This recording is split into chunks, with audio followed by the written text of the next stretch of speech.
whole last day, Edie just watched us pack and didn't say a word.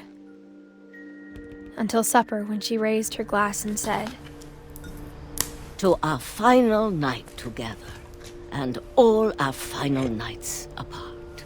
Grandma, you know what I said about alcohol. Some of your medications are very Edith, specific. I left a present for you in the hallway. Why don't you go open it? The grown-ups have to argue now. I'm sorry, you're right. We're all leaving tomorrow. Let's just enjoy our last... I'm not leaving. Edith, you're excused.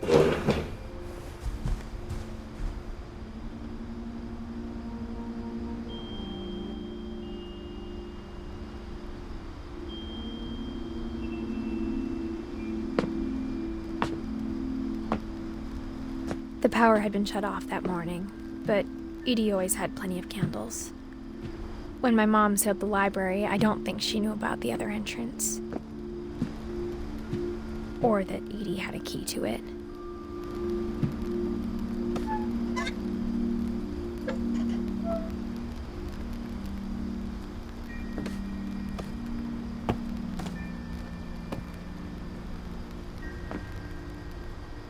That thing you're afraid of isn't going to end when you leave the house. Edith has a right to know these stories. My children are dead because of your stories. I think it's best if Edith and I leave tonight. We'll have the nursing home send a van for you in the morning, okay?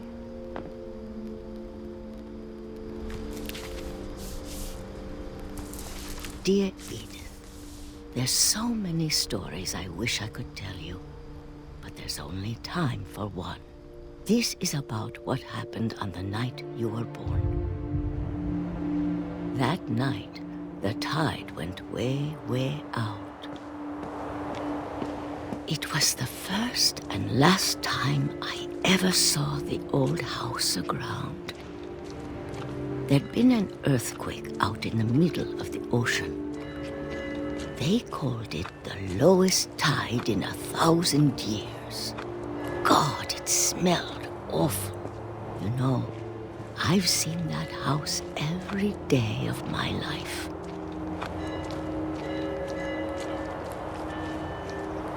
But I never thought I'd go back to it. When the fog rolled in, I lost my way.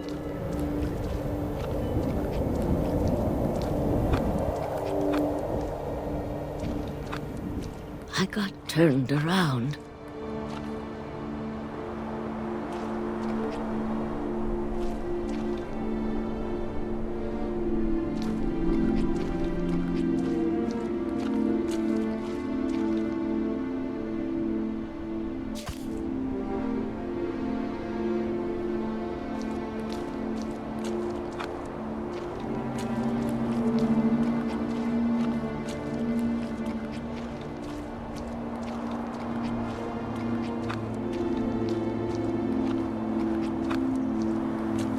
For a while, I wondered.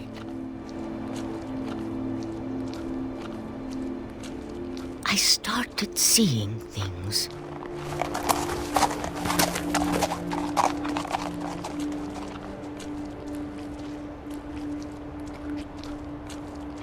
Things I'd forgotten had ever existed.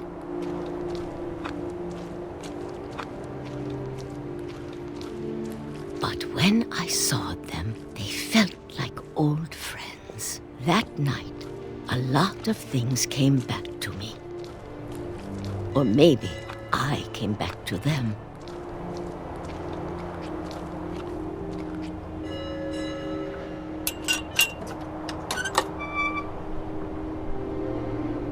Things I can't explain, but that I need you to try and... Edith, what are you doing in here?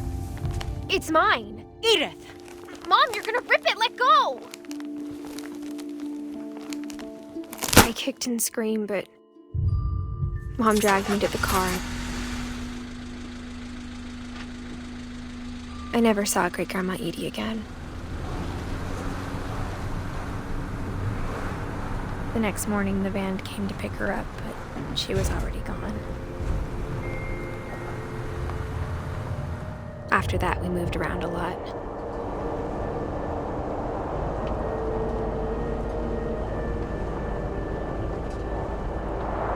We both tried to make the best of it.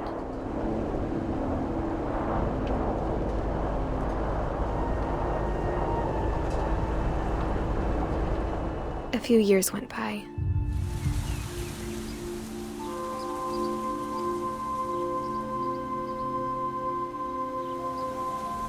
My mom didn't like to talk about it, but she started getting sick a lot. The rest happened pretty quickly.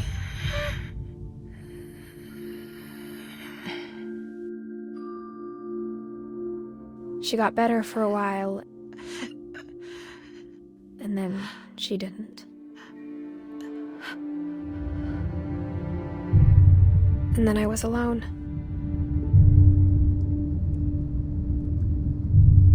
The last Finch left alive.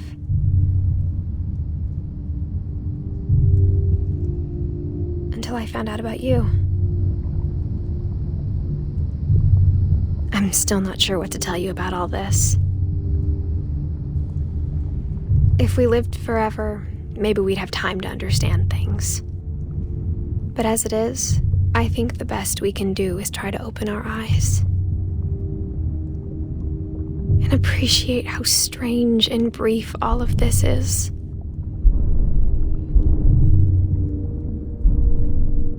This journal was supposed to be for you. But now I hope you'll never see it.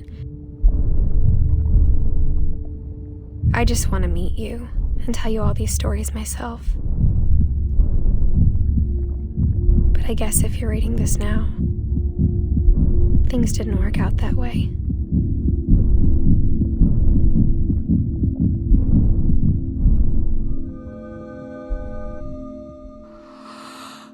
This is where your story begins. I'm sorry I won't be there to see it. It's a lot to ask, but I don't want you to be sad that I'm gone. I want you to be amazed that any of us ever had a chance to be here at all. Good luck.